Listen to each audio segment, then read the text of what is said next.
অভিমান সিনেমাটা কি সুমন ঘোষের লেখা গল্প থেকে পুরোপুরি ঝেপে দিয়েছে? সিনেমাটা কি অরিজিনাল নয়, সিনেমাটা পুরোপুরি কিন্তু কপি। সিনেমাটাও কি সেম ওই প্যান প্যানানি ঘ্যান ঘ্যানানি বাবা ছেলে রিলেশনশিপ?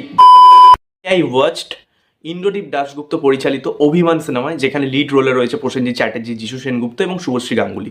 ছবিটা কেমন হলো? যদি গল্পটা ছোট প্রবেশ সিনেমাটা যেরকম টেমপ্লেটে বানানো ছিল না, যে ঋতুপর্ণ ঘোষের কিছু সিনেমা থেকে নিয়ে নাও, উৎসবের থেকে অনেকটা ইন্সপায়ার হয়ে আর কি ওখান দিয়ে কিছু কিছু এলিমেন্ট তুলে এখানে দিয়ে দাও, তো এখানেও তাই করা হয়েছে। এখানে আবার এক কাঠি উপরে চলে গেছে, জাতিস্বর আবহমান এখানে এলিমেন্ট কিন্তু এখানে তোলা হয়েছে, মানে টেমপ্লেটের মধ্যে ওইগুলো রাখা হয়েছে। এবার ভালো দিকের কথা যদি বলতে হয়, এই সিনেমার সবচেয়ে ভালো দিক হচ্ছে এখানে পারফরমেন্স।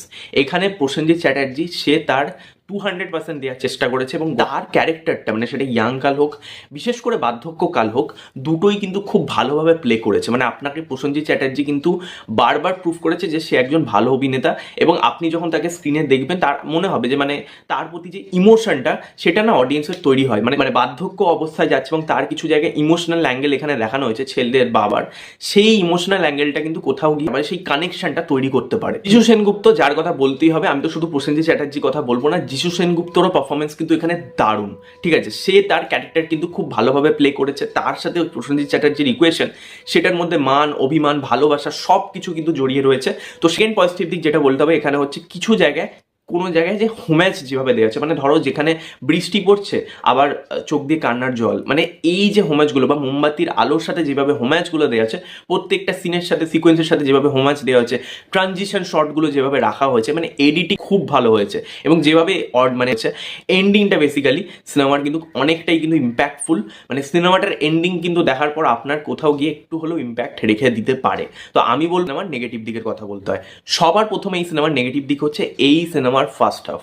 এই সিনেমার ফার্স্ট হাফ কিন্তু অনেক জায়গায় ড্র্যাগ হয়ে যায়, প্রচুর জায়গায় কিন্তু বোরিং লাগে। মানে আপনার দেখে মনে হবে ভাই কখন একটা ফাইনাল মানে স্টেজে গিয়ে আর কি সিনেমাটা পৌঁছাবে, মানে একই জিনিস, একই প্যানপ্যানানি ঘ্যান ঘ্যানানি হয়েই যাচ্ছে। এবং নেগেটিভ দিক সেটা হচ্ছে এখানে শুভশ্রী গাঙ্গুলিকে দেখে কিন্তু আমি কিছুটা হলেও হতাশ হয়েছি। তার এখানে পারফরমেন্স কিন্তু আমার মনে হয়নি যে খুব একটা মানে আপ টু দ্য মার্ক হয়েছে। মানে গৃহপ্রবেশে তার পারফরমেন্স কিন্তু অনেক বেটার ছিল। তো আমার নেগেটিভ দিক যেটা সবচেয়ে বেশি, সেটা হচ্ছে এই সিনেমার গান। মানে একটা স্পেশালি মানে এই ড্রামা সিনেমাতে আর কি, সেখানে তো গানটা ভালো হবে, প্রত্যেকটা গান অন্তত ক্যাচি হওয়া উচিত। এখানে একটা গানও সেভাবে আমার ভালো লাগে না, শুধুমাত্র ক্লাইম্যাক্সে একটা গান বাদিয়ে, সেই গানটা তাও একটু হলেও মানে এনার্জেটিক ছিল। বাট সিনেমাটা কিন্তু ওভারঅল একটা বিলো অ্যাভারেজ সিনেমাই হয়েছে বলতে পারো। সিনেমাটা হলে গিয়ে দেখুন, এবং যারা অলরেডি দেখেছেন তাদের কেমন লেগেছে সেটাও কমেন্টে জানান। আর সর্বশেষ সেটাই বলবো, প্রসেনজিৎ স্যার এবার একটু কমার্শিয়াল সিনেমায় ফিরুন। মানে কমার্শিয়াল সিনেমা কিন্তু রিস্ক নিয়ে করাই যায়। যাই হোক।